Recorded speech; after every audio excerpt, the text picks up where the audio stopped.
Hi అండి. ఇవాళ మనం హోమ్మేడ్ టమాటా సాస్ చేసుకుందామండి. ఇలా ఎర్రగా పండిన టమాటాలు తీసుకోవాలి. ముగ్గిందైనా పర్లేదు. కాకపోతే ఇలా రెడ్ కలర్‌లో ఉన్నాయైతే బావుంటది. కలర్ వస్తది. ఇప్పుడు దీన్ని 4 ముక్కల కింద చేసుకుందామండి. ఈ గ్రీన్ కలర్ పార్ట్ ఉంటది కదండీ! అది తీసేసుకోవాలి. ఇలా ఓ టమాటా వచ్చి 4 ముక్కల కింద కోసుకుంటే సరిపోతదండి. ఇలా 4 ముక్కల కింద కోసుకుంటే సరిపోతది. ఇప్పుడు మనం కుక్కర్‌లో ఏసి ఉడికించుకుందాము. ఇలా చిన్న ముక్కల కింద కోసుకున్నానండి. ఇప్పుడు మనం కుక్కర్‌లో వేసుకొని ఉడికించుకుందాం.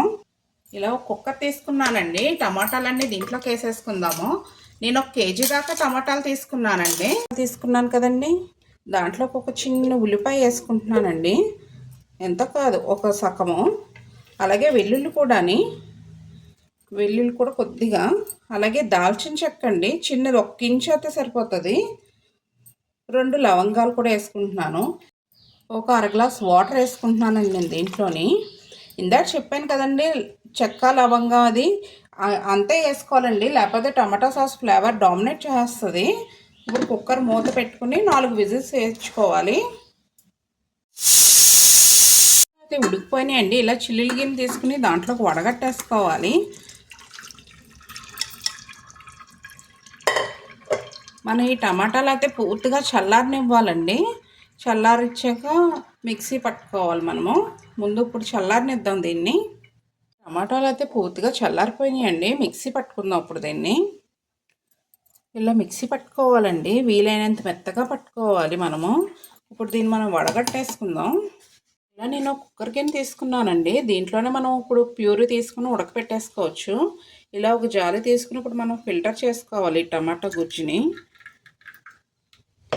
గింజలు లాంటివి ఉంటే దీంట్లో ఉండిపోతాయండి. ఇలా ఫిల్టర్ చేసుకోవాలి. ఇలా ఫిల్టర్ చేసేసుకున్నానండి నేను. ఇంకో లాస్ట్లో ఇలా గింజలు గట్ట ఉంటాయి కదండి టమాటా, అవన్నీ కూడా మనకు వచ్చేస్తాయి. ఇప్పుడు మనం దీన్ని పొయ్యి మీద పెట్టుకుందామండి ప్యూరీని. టమాటా గుజ్జుని అయితే మనం ఉడికించుకుంటున్నామండి. కొంచెం హై ఫ్లేమ్లోనే ఉడికించుకోవచ్చు. ఇందాక మనం టమాటాలు వడగట్టుకున్నాం కదండి, అప్పుడు వాటర్ దిగినాయి కదా, ఆ వాటర్ కూడా దీంట్లోనే వేసేసాను.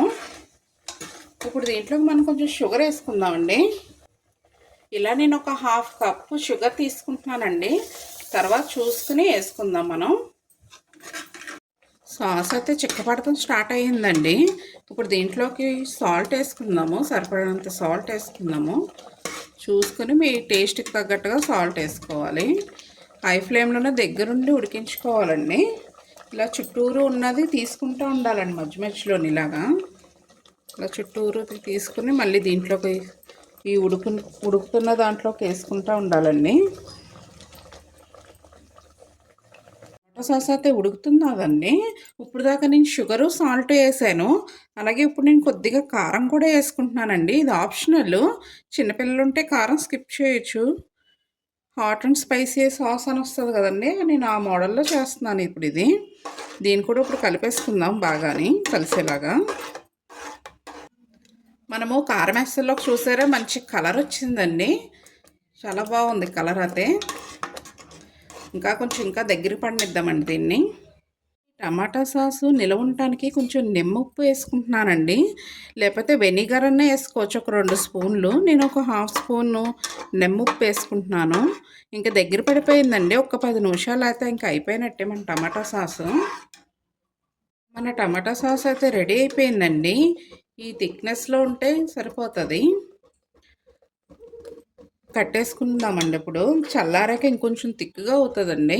ఓ బౌల్లోకి వేస్తాము చల్లారాక. టమాటా సాస్ అయితే రెడీ అయిపోయిందండి.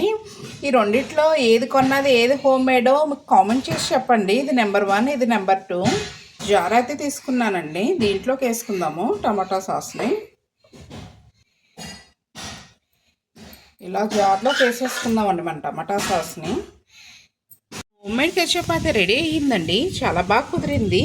1 కేజీ టమాటాలు తీసుకున్నాను కదండి, ఈ జార్లో సగానికి కొంచెం ఎక్కువే వచ్చిందండి. బాగా కుదిరింది. ఇలా మనం హెల్తీగా, సింపుల్గా, చాలా ఈజీగా చేసుకోవచ్చండి. పిల్లలకు కొంచెం హెల్తీగా పెట్టిన వాళ్ళం అవుతాం మనము.